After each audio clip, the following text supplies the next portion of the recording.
এই doctor chamber.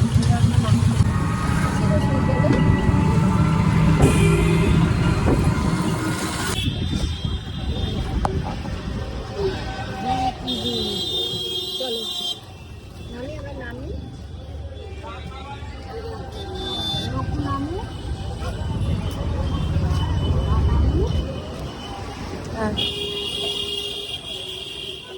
আমরা এখন ডক্টরস চেম্বারে পৌঁছেই গেছি, তোমরা দেখতেই পাচ্ছ।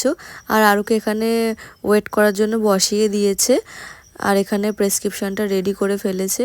তো আগের সপ্তাহে আমি দেখাতে এসেছিলাম, আরও যেহেতু ঠান্ডা লেগেছে, তো তার জন্যেই একটুখানি ঠান্ডাটা কমলে বলেছিল যে ভ্যাকসিনটা হয়ে যাবে। তো সকাল থেকে দেখছি আবার আরও নাক থেকে জল পড়ছে। তো সেটাই আমি বলছিলাম, বলো ঠিক আছে স্যার দেখে নেবে, যদি সম্ভব হয় তাও আজকেই ভ্যাকসিনটা হয়ে যাবে।